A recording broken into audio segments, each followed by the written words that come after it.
Hello friends, स्वागत है आपका आपके यूट्यूब चैनल स्टडी ट्यूटोरियल 2.0 में। फ्रेंड्स, कैसे हैं आप लोग? उम्मीद करती हूँ आप लोग सब अच्छे होंगे। आज की क्लास में हम देखेंगे रेलवे और एसएससी एग्जाम से रिलेटेड साइंस के कुछ इंपॉर्टेंट क्वेश्चंस। फ्रेंड्स, वीडियो को एंड तक के देखिए। अगर वीडियो आपको अच्छा लगता है तो वीडियो को लाइक करिए, शेयर करिए और चैनल को सब्सक्राइब करना ना भूलिए। चलिए स्टार्ट करते हैं। देखते हैं आज की क्लास का पहला क्वेश्चन है, परमाणु रिएक्टर में ग्रेफाइट का उपयोग किस लिए किया जाता है? तो इसका करेक्ट आंसर आएगा friends option number A, Tej neutron की गति को कम करने के लिए इसका यूज़ किया जाता है। जो ग्रेफाइट होता है उसका यूज़ मॉडरेट के रूप में किया जाता है और जो विस्फोटक प्रतिक्रिया होती है उसमें जो तेज़ी से आ रहे न्यूट्रॉनों की गति को कम करने के लिए हम इसका यूज़ करते हैं। परमाणु रिएक्टरों में ग्रेफाइट का उपयोग किस लिए किया जाता है? किस लिए किया जाता है ये बताना है। तो तेज इलेक्ट्रॉन की गति को कम करने के लिए परमाणु रिएक्टरों में इसका यूज़ किया जाता है। जो ग्रेफाइट होता है वो क्या काम करता है? मॉडरेट का काम करता है। जो विस्फोट प्रतिक्रिया होती है उसमें जो तेज़ी से आ रहे न्यूट्रॉन होते हैं उनकी गति को यह कम करता है, इसलिए इसमें इसका यूज़ किया जाता है। नेक्स्ट क्वेश्चन नंबर टू है, निम्नलिखित में से किस प्रक्रिया में अणुओं की वास्तविक गति के माध्यम से उच्च तापमान से निम्नतर तापमान को उष्मा का संचरण होता है? तो संवहन प्रक्रिया में उष्मा का संचरण होता है। फ्रेंड्स, संवहन प्रक्रिया क्या होती है? संवहन प्रक्रिया वहाँ होती है जहाँ अणुओं की वास्तविक गति के माध्यम से उच्च तापमान से निम्न तापमान को उष्मा का संचरण होता है। नेक्स्ट बढ़ते हैं क्वेश्चन नंबर थर्ड में। क्वेश्चन नंबर थर्ड है, विस्फोट भट्टी में लावा के रूप में निम्नलिखित में से क्या प्राप्त किया जाता है? तो calcium silicate, option number D, calcium silicate प्राप्त किया जाता है। फ्रेंड्स, इसका रासायनिक फार्मूला भी आपको पता होना चाहिए, ये एग्जाम में आता है। Ca2SiO4 इसका रासायनिक फार्मूला होता है। फ्रेंड्स, इसको आप लोग नोट करते चलिए, ये काफ़ी इंपॉर्टेंट है। नेक्स्ट बढ़ते हैं क्वेश्चन नंबर फोर्थ में। क्वेश्चन नंबर फोर्थ है, जल विद्युत को यह भी कहा जाता है, जल विद्युत को क्या कहा जाता है? सफ़ेद कोयला कहा जाता है। जो जल विद्युत होता है उसको सफ़ेद कोयले के रूप में भी जानते हैं अपन लोग। यह पानी से उत्पन्न बिजली का 16.6% होता है और अक्षय ऊर्जा का 70% यह उत्पन्न करता है। नेक्स्ट बढ़ते हैं क्वेश्चन नंबर फिफ्थ में। क्वेश्चन नंबर फिफ्थ है, वह सूक्ष्म अणु जिसके पास कोई विद्युत आवेश नहीं होता, जिसके पास कोई विद्युत आवेश उत्पन्न नहीं होता वो क्या कहलाता है? न्यूट्रॉन कहलाता है। Option number C. फ्रेंड्स, यहाँ आपको जो ऑप्शन दिए हैं, पहला दिया है इलेक्ट्रॉन, सेकंड प्रोटॉन और न्यूट्रॉन। तो इलेक्ट्रॉन के बारे में आप सबसे पहले देख लेते हैं। जो इलेक्ट्रॉन की खोज की थी वो की थी जे थॉमसन ने। प्रोटॉन की खोज की थी वो की थी गोल्डस्टीन ने। और जो न्यूट्रॉन की खोज की थी वो चैडविक ने की थी। फ्रेंड्स, ये क्वेश्चन भी एग्ज़ाम में पूछे जाते हैं। और जो इलेक्ट्रॉन होता है वो ऋणायन होता है और जो प्रोटॉन होता है वो पॉजिटिव चार्ज होता है। जो न्यूट्रॉन होता है वो क्या होता है? उदासीन होता है। इसलिए आपको इसके बारे में पता होना चाहिए। और फ्रेंड्स, ये भी पूछा जाता है एग्ज़ाम में, जो इलेक्ट्रॉन है और प्रोटॉन है इसमें चार्ज होता है वो कितना होता है? तो इलेक्ट्रॉन में चार्ज होता है -1.6 × 10⁻⁻23 और प्रोटॉन में इसी प्रकार होता है। यहाँ सिर्फ पॉजिटिव आ जाएगा, यहाँ जहाँ नेगेटिव है उसकी जगह पॉजिटिव आ जाएगा, वही रहेगा 1.6 × 10⁻⁻23। नेक्स्ट बढ़ते हैं क्वेश्चन नंबर 6 में। क्वेश्चन नंबर 6 है, निम्नलिखित में से किसे एक स्नेहक के रूप में प्रयोग किया जाता है? तो इसका करेक्ट आंसर आएगा friends option number A, graphite को स्नेहक के रूप में प्रयोग किया जाता है।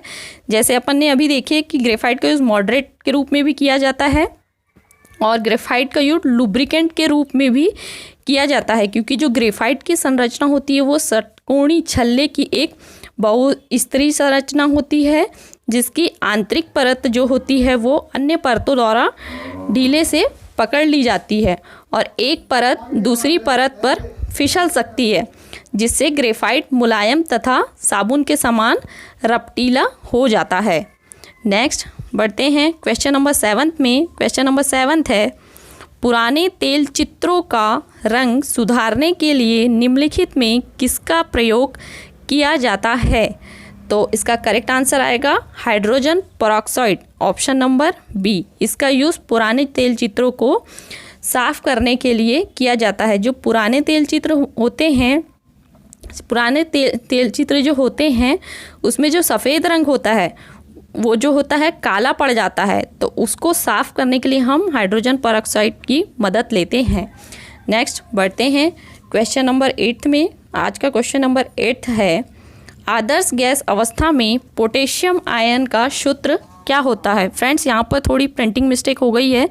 ये क्या, ऑप्शन नंबर ए जो दिया हुआ है वो दिया है K+ आयन, यहाँ सिर्फ K लिखा हुआ है। पोटेशियम पॉजिटिव दिया है और ये नीचे ऑप्शन नंबर सी दिया है वो पोटेशियम नेगेटिव दिया है। तो इसका करेक्ट आंसर आएगा friends option number A, potassium positive ion. जो पोटेशियम पॉजिटिव आयन होता है वो एक विद्युत अपघट्य होता है जो कि तंत्रिका और मांसपेशियों की उत्तेजना को विनियमित करने के लिए पोटेशियम संतुलन में महत्वपूर्ण भी होता है। नेक्स्ट बढ़ते हैं क्वेश्चन नंबर 9 में। क्वेश्चन नंबर 9 है, टेट्रा इथाइल लीड TEL क्या है? तो जो इसका करेक्ट आंसर आएगा फ्रेंड्स क्या आएगा? ऑप्शन नंबर डी, एक एंटीनॉक यौगिक है। जो यहाँ टेट्रा इथाइल लीड दिया है इसका जो संक्षिप्त रूप होता है, संक्षिप्त रूप में इसे कहते हैं TEL, और इसका जो रासायनिक फार्मूला होता है वो होता है CH3CH2 होल ट्वाइल्स PB। ये भी आप लोग अच्छे से याद रखिए फ्रेंड्स, ये भी एग्ज़ाम में पूछा जाता है। जो TEL है होता है एक ऑन गोल्डेड परिसर होता है और TEL एक पेट्रो ईंधन योज्य भी होता है। नेक्स्ट बढ़ते हैं क्वेश्चन नंबर 10 में। क्वेश्चन नंबर 10 है, निम्नलिखित में से कौन सा तांबे का एक अयस्क है? तो ये बताना है मेलासाइट जो दिया है ऑप्शन नंबर सी, ये तांबे का एक अयस्क है। मेलासाइट तांबे का एक अयस्क है। इसमें 57.7% जो होता है वो शुद्ध तांबा होता है और ये आमतौर पर मध्य अफ्रीका देशों में पाए जाते हैं और इसका यूज़ किया जाता है। नेक्स्ट बढ़ते हैं क्वेश्चन नंबर 11 में। क्वेश्चन नंबर 11 है, बरगद के पेड़ में रूपांतरित जड़ कहलाती है? तो स्तंभ जड़ बरगद के पेड़ में रूपांतरित जड़ कहलाती है। करेक्ट आंसर आएगा ऑप्शन नंबर डी। नेक्स्ट बढ़ते हैं क्वेश्चन नंबर 12 में। क्वेश्चन नंबर 12 है, आरोही जड़ पाई जाती है? आरोही जड़ किस में पाई जाती है ये बताना है। तो आरोही जड़ जो पाई जाती है वो पाई जाती है पाइपर बेटल में। पाइपर बेटल में आरोही जड़ पाई जाती है। आरोही जड़ जो होती है वो क्या होती है? पूर्व संधियों से निकलती है। आरोही जड़ पूर्व संधि से निकलती है तथा कमज़ोर तने वाले पादप को ऊपर चढ़ाने में मदद करती है। जैसे इसका एक एग्जाम्पल है मनी प्लांट, उसमें एक से एक के ऊपर एक जो बेले चढ़े होते हैं यही क्या होती है? आरोही जड़ें होती है। नेक्स्ट पढ़ते हैं क्वेश्चन नंबर 13 में। क्वेश्चन नंबर 13 है, वेलामेन पाए जाते हैं? इसका करेक्ट आंसर आएगा ऑप्शन नंबर बी, आर्किड्स की अधिपादा में वेलामेन पाए जाते हैं। नेक्स्ट बढ़ते हैं क्वेश्चन नंबर 14 में। क्वेश्चन नंबर 14 है, रूपांतरित जड़ नहीं है? तो जो आलू होता है वो रूपांतरित जड़ नहीं है। करेक्ट आंसर है ऑप्शन नंबर डी। नेक्स्ट पढ़ते हैं क्वेश्चन नंबर 15 में। क्वेश्चन नंबर 15 है, न्यूमेटोफोर सहायक है? न्यूमेटोफोर सहायक है तो न्यूमेटोफोर श्वसन में सहायक होता है। जो न्यूमेटोफोर होता है वो एक ऊतक मैंग्रोव पादप में पाई जाने वाली एक ऋणात्मक गुरुत्वानुवर्ती जड़ों में पाई जाती है जो गैसों के विनिमय में सहायता भी प्रदान करती है, न्यूमेटोफोर। नेक्स्ट बढ़ते हैं क्वेश्चन नंबर 16 में। क्वेश्चन नंबर 16 है, डहलिया में किस प्रकार की जड़ होती है? तो करेक्ट आंसर आएगा ऑप्शन नंबर डी, गुच्छ कंद जड़ डहलिया में पाई जाती है। नेक्स्ट बढ़ते हैं क्वेश्चन नंबर 17 में। क्वेश्चन नंबर 17 है, वेलामेन का कार्य है? वेलामेन का क्या कार्य है बताना है। तो वेलामेन का कार्य होता है वायु से नमी का अवशोषण करना, option number A correct answer होगा। जो वेलामेन ऊतक होते हैं वो अधिपादपों में पाए जाते हैं। पाई जाने वाली एक वायवीय जड़ में पाई जाती है जो कि वायु से नमी का अवशोषण भी करते हैं। नेक्स्ट बढ़ते हैं क्वेश्चन नंबर 18 में। क्वेश्चन नंबर 18 है न्यूमेटोफोर में श्वसनी जड़ पाई जाती है। न्यूमेटोफोर में श्वसनी जड़ पाई जाती है। मैग्रोस पादपों में यह जड़ पाई जाती है। करेक्ट आंसर होगा ऑप्शन नंबर डी। नेक्स्ट बढ़ते हैं क्वेश्चन नंबर 19 में। क्वेश्चन नंबर 19 है निम्न में से कौन सा कथन असत्य है। यहाँ बताना है आपको कि निम्न में से कौन सा कथन असत्य है। तो जो जड़ में विभोजक सक्रियता का अभाव होना, इस पूरे क्वेश्चन में ये कथन असत्य होगा। Correct answer option number D इसका करेक्ट आंसर होगा। नेक्स्ट बढ़ते हैं क्वेश्चन नंबर 20 में। क्वेश्चन नंबर 20 है निम्न में से किसकी मूसला जड़ फूल जाती है व भोजन संग्रह का कार्य करती है। ऑप्शन नंबर ए है डॉकस कैरोटा की, ऑप्शन नंबर बी है ब्रेशिका रापा की, ऑप्शन नंबर सी है दोनों ए और बी, और ऑप्शन नंबर डी है आइपोमिया बटाटा की। तो इसका करेक्ट आंसर आएगा फ्रेंड्स ऑप्शन नंबर सी दोनों की, डाकस कैरोटा की भी और ब्रेशिका रापा की भी जो जड़ होती है वो फूल जाती है और भोजन संग्रह का कार्य करती है। नेक्स्ट बढ़ते हैं क्वेश्चन नंबर 21 में। क्वेश्चन नंबर 21 है निम्नलिखित में से एक तापमापी जो तोत्र परिवर्तनशील ताप के मापन में प्रयोग किया जा सकता है क्या कहलाता है। ताप युग्म तापमापी कहलाता है। Option number A correct answer होगा। नेक्स्ट बढ़ते हैं क्वेश्चन नंबर 22 में। क्वेश्चन नंबर 22 है निम्न तापमापियों में जिसको 5000 डिग्री सेंटीग्रेड की कोटि के तापमान के लिए प्रयोग किया जा सके वह क्या कहलाता है। तो वो विकिरण पायरोमीटर कहलाता है। Correct answer option number B. Next बढ़ते हैं क्वेश्चन नंबर 23 में। क्वेश्चन नंबर 23 है पारा 367 डिग्री सेंटीग्रेड पर उबलता है फिर भी पारे में तापमापी इस प्रकार बनाए जाते हैं कि ये 500 डिग्री सेंटीग्रेड तक तापमान कर सकते हैं। ऐसा किया जाता है, ऐसा क्यों किया जाता है बताना है। तो इसका करेक्ट आंसर आएगा फ्रेंड ऑप्शन नंबर बी पारे के स्तंभ के लपर उच्च दाब पर N2 गैस भर के। फ्रेंड्स यहाँ पर कुछ प्रिंटिंग मिस्टेक दी हुई है, जैसे यहाँ N2 दिया है तो N2 को इस टाइप का लिखा जाता है और CO2 को इस टाइप का लिखा जाता है, ये करेक्ट होगा। नेक्स्ट बढ़ते हैं क्वेश्चन नंबर 24 में। क्वेश्चन नंबर 24 है पारे के तापमापी को कितने ताप के मापन तक प्रयोग किया जा सकता है। तो इसे प्रयोग किया जाता है 500 डिग्री सेंटीग्रेड पर पारे के तापमापी को मापन तक प्रयोग किया जाता है। Option number D.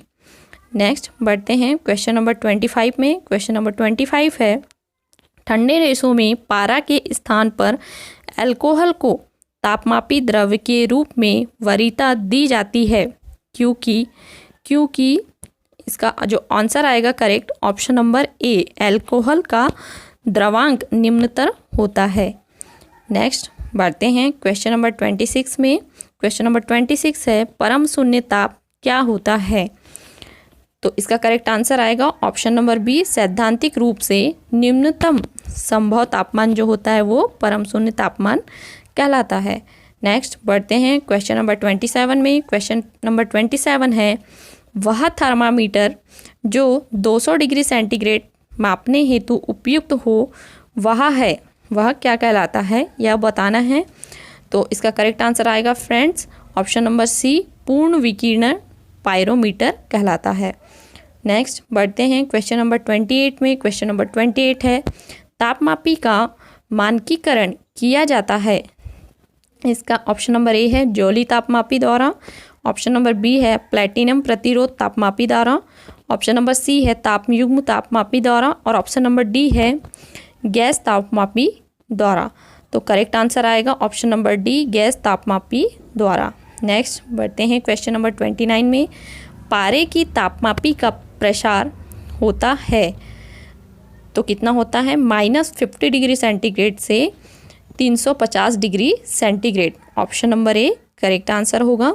नेक्स्ट बढ़ते हैं क्वेश्चन नंबर 30 में क्वेश्चन नंबर 30 है, माना कॉपर की प्लेट में एक सुराख है, प्लेट को गर्म करने पर सुराख का व्यास क्या होगा?